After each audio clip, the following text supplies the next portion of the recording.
Hey, what's up everyone? It's Eddie from Eddys Emporium and welcome to episode 9 of the Beyond the Booster vlog. And if you're watching this for the first time, my name's Eddie. I'm in the process of building my first ever business, Eddys Emporium. It's a TCG and collectibles business based in the north of England. So if you're watching this from around the world, welcome. Auf Wiedersehen. No, that's goodbye. But yeah, you get my drift. Hello. So in this week, we are on the first ever Wednesday episode. We are now Wednesday to Wednesday just because weekend happens, life happens, and I found I was just juggling too much. So I've missed you all. It's been a week and a half. It's felt weird having this much of a break. Definitely on the weekend I felt like I was missing something, but then again, I'll be eventually building up more videos. So let's get into the miscellaneous updates. So in terms of business, we're doing really well, and again, we is just a weird way for me to disassociate the fact that I'm doing a big boy thing. Is since the business brand started in April, we've just crossed the 10k mark, which is huge. Personally, obviously, I know to a lot of people, potentially people watching this, this isn't a funded video. There's no grants or anything like that. This is off the back of me working a job and setting up a business at the same time and doing that business. So to see the progression in which it's got to so quickly, and when I set out this, my general goal for this year was the first 2 years was to build up brand awareness, and it was like quite reasonable with my goals. I was like, I only ever want to make £5,000 or £5,000 in sales throughout the year, and in almost just over a year, we've nearly over doubled that initial estimate of mine. So that's huge. I'm very proud of that. So massive thanks to you all watching, because obviously, I can only put product on a shelf and obviously price it as fairly as I possibly can. And obviously, it's good to see that it's reciprocated to the buyers. So yeah, thanks for supporting. So I mean, obviously, it's a good little segue into that. Obviously, some of the lower sides. I had my first ever negative eBay feedback, and I was tossing and turning whether to include this in the video, because I was like, no, actually, this is, things you need to face as a business. It's not all kind of, wins. It's just important to document the losses and learn from them. But I'll give you a kind of general backstory as to what happened. So a customer bought one of my lower end cards. We're talking sub £3 cards, and essentially, because I buy stock from Japan in a large quantity, there is a stock photo, and obviously the stock photo, it obviously says it will vary in condition but always meet the described listed condition. And unfortunately, this individual wanted a really well centered card and reached out to say that they weren't happy with that. And unfortunately, I said, I don't have a spare one, but if you do want to return it, you can do, and eventually offered to pay for the postage back and obviously give them a full refund. But it was quite strange. It kind of felt malicious. They kind of went quiet. I was like, okay, well, they must just be happy with having a copy of the card, but they eventually just left negative feedback on my eBay. I'll pop a copy of the card up here. Obviously, it was going to be returned and fully refunded, because I didn't want them to be unhappy. But it was a shame that they kind of went out their way to damage a 100% record. And I think because I see that 100% positive feedback score go down to 99.5, and I know in the grand scheme of things, it's not hurt sales or anything like that. But when obviously I take pride in building, a trusting brand, good thing for the community, fair prices, it was a shame to kind of have one bad egg to do that. And when I did kind of say to eBay, this is a bit more of a personal opinion on the production quality of Pokemon, and obviously we tried to resolve it there. They didn't want any of it. They didn't want to remove the feedback or anything like that. So that's there. But I don't know whether sometimes customers want kind of perfect ones for, near mint grading 10s. I always find that a bit funny. I mean, one person, when I was at a card show, said to me when I was equally looking for 10 candidates, if it was a 10, you probably would grade it yourself. And obviously, as a business and a business that grades, I think that holds true. Now, obviously, doesn't mean that dregs go to customers or anything like that, but it's, a near mint condition, is about an 8 upwards on the PSA scale. So, usually you should be looking at kind of 8 upwards is that kind of near mint condition. But I don't know. What's your view on it? Like, was anything wrong? Could I have done anything better? Like, how would you as a customer want that back? Was I potentially missing something? But, it just could be that I couldn't do anything about the situation and they were having a bad week, and, fair enough if that made them feel better, 0.5% off my 100% record. Hope that's made them feel better, because it certainly hasn't for me. But we've also had quite a fair bit of news this week in terms of the Wall Street Journal posting a article on the new hot investment, obviously, and there's been multiple hot investments over the years with Pokemon booms and COVID and things like that. But it just was quite the embodiment of how weird and massive Pokemon is now, because the stock market are paying attention to it. We get the big whales, big heavy investors in, and that's kind of a good and bad thing. And I'll probably do a 2-part, because it starts having people who aren't interested in the hobby come into it and look at it as an investment opportunity, which for me is bad, because obviously it's not going within the hobby, it's not people enjoying it, it's not people appreciating it. It becomes more of a business decision. Takes it away from the people who actually want to collect the cards, want reasonably priced packs, the difficulty revolving all that. The slightly positive side is, with all the money going into the hobby, and this is probably more from a selfish perspective, it lets me do and have a business that is viable. There is a massive market now because of all this, and that allows me to do something probably 15, 20 years ago. Obviously, we had card stores and everything like that. It was possible, but it's a lot more realistic now. And don't get it wrong, I still work a full-time job, 9 to 5. I haven't just gone cold turkey and, gone to being a card store owner, and I don't anticipate that'll be for another 3 to, 8 years. Depending on obviously progress and how the company grows. But the fact that this is an option now, and me and my shiny cardboard can make a living, I can share and do something I really feel passionate about, even as a side hustle and a hobby. I find it really, really interesting. But I suppose what's your views on it now that investment brokers and things like that are all starting to report and pay attention to it? Do we feel kind of a bit worried? I would probably say that I feel a tiny bit concerned about the future of supplies. Obviously you've got the Amazons, the Walmarts as well, paying big attention to how well these are doing in terms of sales. And is it gonna get lost and potentially become a bit soulless? I certainly think there is capacity for that to happen. We found that obviously with scalpers and bots, but yeah, let me know how you feel about that, because it's definitely a real interesting conversation point that I'm sure over the next year to 2 years will continuously kind of come round. It seems that there's something new every week at this moment in time. So yeah, obviously on a bit more of a fun side of this, if any of you've been following YouTube or the TCG space in YouTube, Eddys, wanted to prove a point wrong. I believe that not one individual can manipulate a card for the whole pump and dump situation, where they'll buy up a load of the stock, they'll gas it up and sort of say this is the next one, and then eventually as the price kind of goes up, they release all the stock onto the market and make a massive amount of money. Now he's purposely tried to do a social experiment where he's told everyone that this is what he's trying to do. He's using it for a Barboach common. I'll put the card here.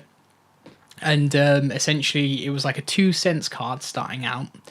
And he was like, okay, I'm going to use my, he's got 60 to 100,000 subscribers, and he was like, I want to use this to just show that, you know, not one person my size can manipulate the market that well. And he's kind of proved himself wrong, obviously, quite quickly, because he made a 2 cents card, and I believe it when I looked at it, and again, I'll get the stat up here, it was about 28 cents. And if you think about the percent increase over the course of like a week and a half now, that card has gone up by, I'm not even going to do the math in terms of like that percent increase, but that's nuts.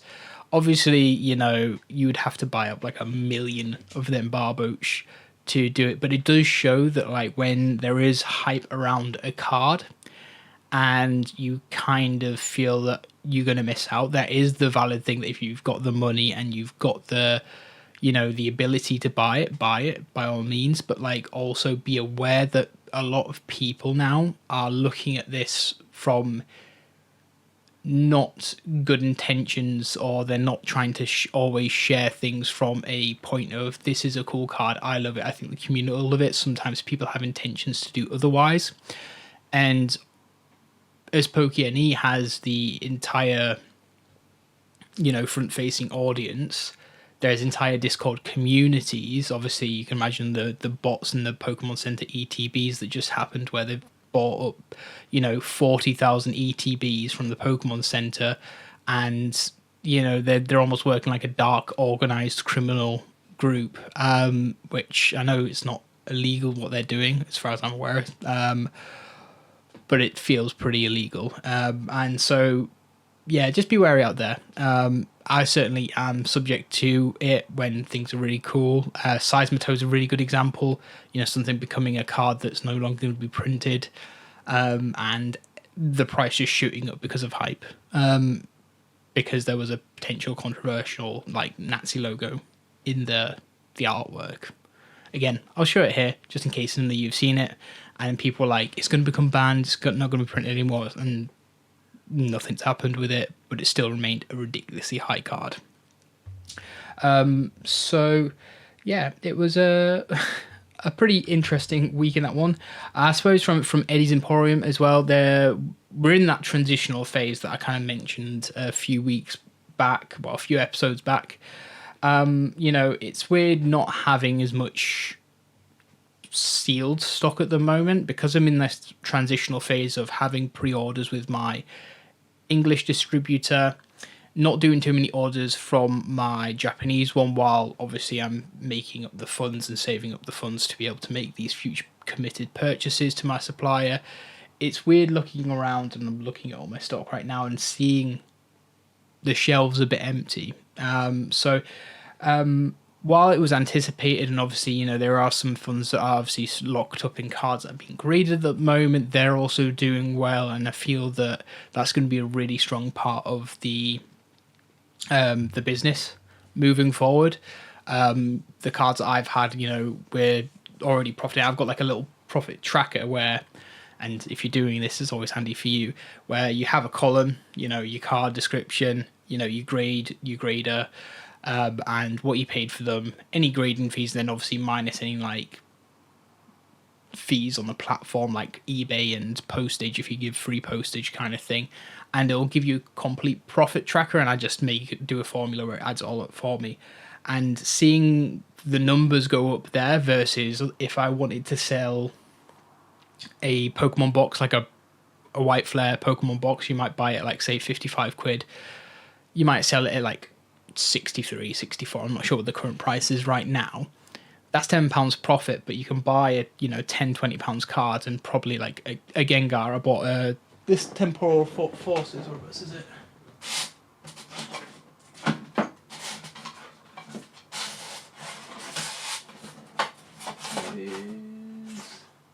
Yeah, I bought this Temporal Forces card from Card Show for, I think it was about 18 quid or 20 quid. I bought two of them. I've sold one, and grading cost for that was 9 quid. I sold it for the other day for like 79 quid all in. And you know, the profit margin on that, what I'd need to sell, like, we're looking at maybe 40 quid profit, £5 a box unsealed, box costs, or sorry, £10 a box on sealed. I don't know if you just assume eBay fees don't exist. You know, like 6, 12, 18, 24. You know, like we're already looking at like almost like £300 plus that I would need to pay in boxes to almost make the same amount of profit as the initial investment on this card. So grading cards is incredibly profitable if you've got the patience and the initial capital to invest, and that's why I'm going quite heavy into grading cards. Obviously, you've got the Pokemon celebrations coming up. I think if you are watching this and you are thinking about grading any cards, you know, don't look at the big celebrations cards. There are tons of like the Dark Gyarados cards from the classic collection and everything like that that you can pick up from anywhere from like £5 to £10 in a near mint gradable condition. It takes about 2 months to grade and get the items back.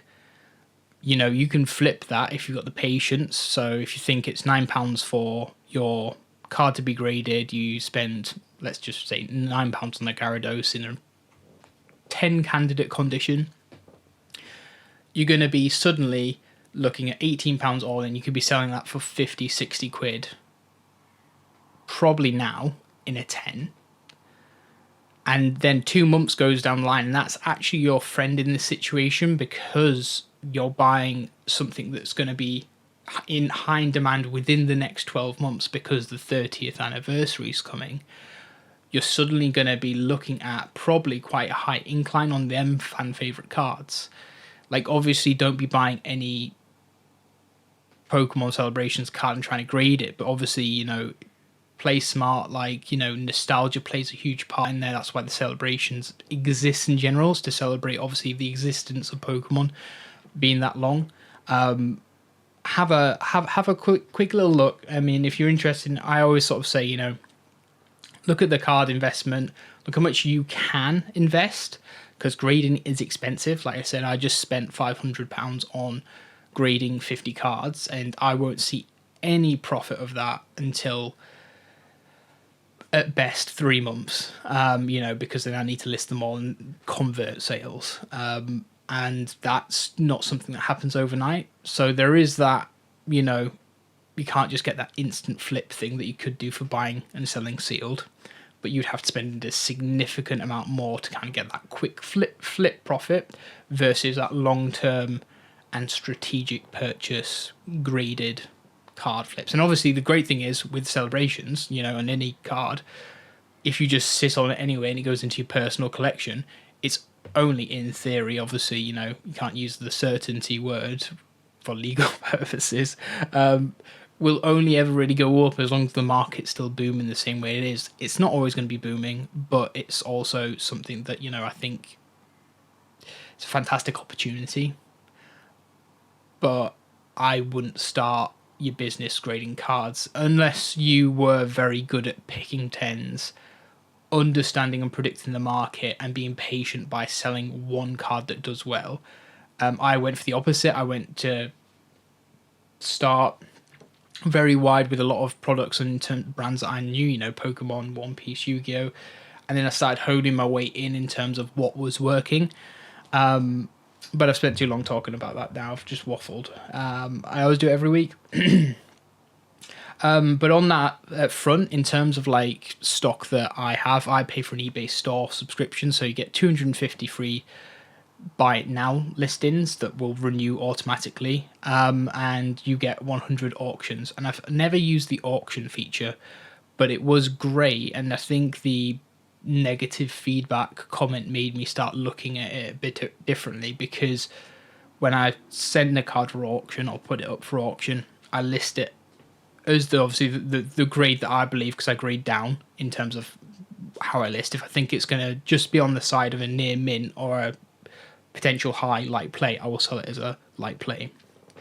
But I just put them in 99p listings. Like, it could be a £5-10 card, and I've just kind of gone, if I get money for it, I get money for it, rather than it just sit on my, you know, eBay account renewing, which costs you 30. If you're over 250 cards, each one, the insertion fee, and it lasts 30 days, will cost 30p potentially plus VAT. I'm not sure whether the VAT is inclusive with that one.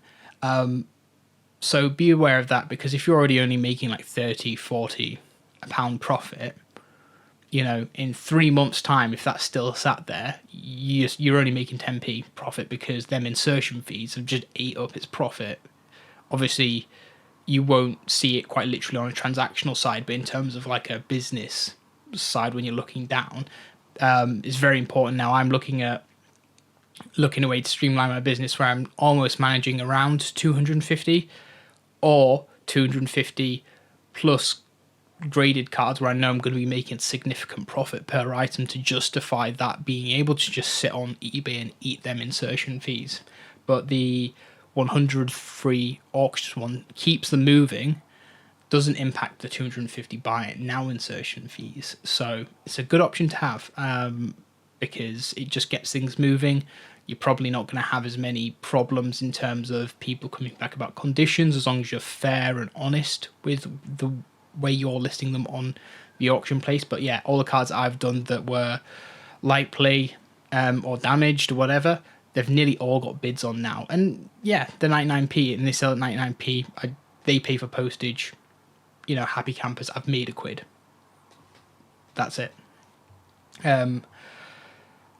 And on another note, I'm just looking at the time here, 22 minutes. So there is a thought bubble in my head as well about a small training series. And by training series, I'm not going to sit here and claim to be an expert at all, but I think, and I've done it myself when I've been setting up, Pokémon was fantastic for this, about how to set up a TCG business and doing bite-sized videos. And I'm probably thinking about 3 to 10 minute videos just on small topics, that will help you expand or start a business, such as how to, pack a Pokemon product when you don't have, team bags and top loaders, using cardboard instead, and a standard a standard letter to pop it in, and how to safely package products and get that all moving there, because it's great for the brand, and it's obviously what I want to do for the community, because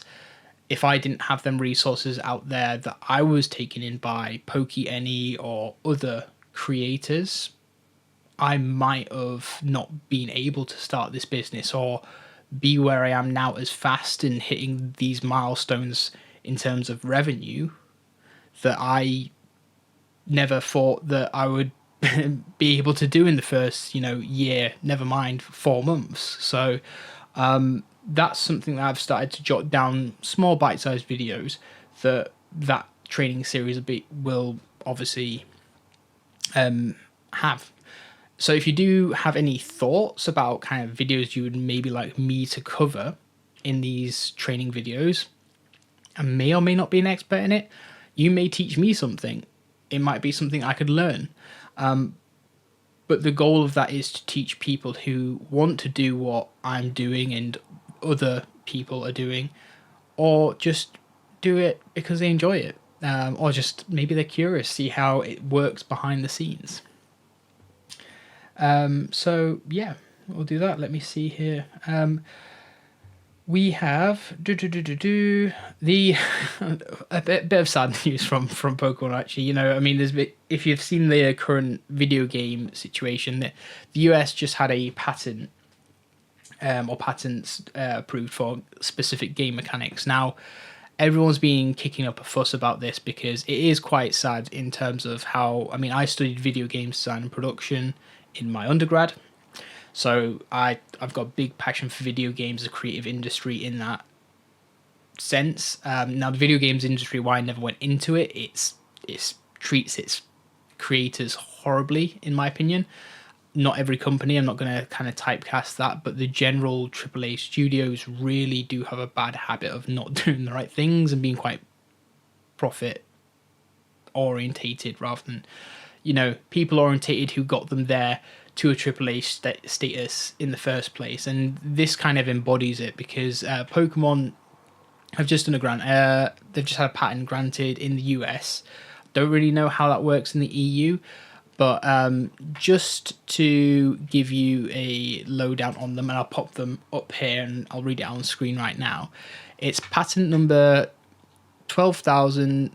12,403,297 and 12,409,387. So basically, it summons a sub character, for example, a pet or ally, so Pokemon, in which they get told to fight if it's near an enemy. The sub character automatically moves to find the enemy, battles and runs, and autopilots after them. So that's most likely directly into protecting the Arceus mechanic. So not exactly like summoning a character in the traditional out the ball sense, but it certainly is a pretty rough time, because I think that massively impacts the indie artists, the indie companies that are creating games. You know, I know that they were really intimidated, I would probably sort of say, by Pal World kind of getting around the whole Pokemon jurisdiction, because they've had a massive foothold in this, you know, virtual monsters thing. I know obviously you got Digimon and everything like that, but it's so sad because, I mean, you saw it with the Nemesis engine with Warner Brothers as well. Like, they had, what, 2 games with a really, really fantastic engine.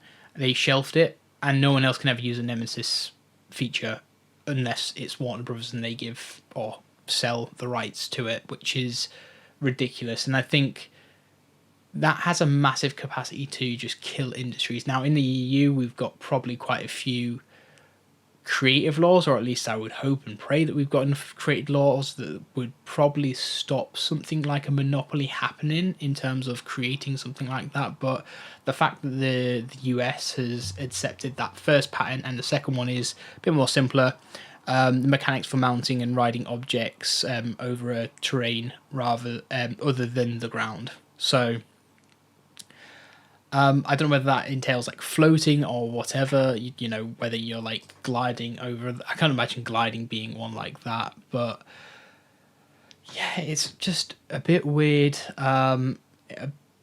If we have all AAA studios doing that, my worry is that, you know, we're not going to have any games innovating anymore. Everyone's going to be scared. You know, there's going to be lawsuits everywhere. No one's going to be happy. No one's going to be sure.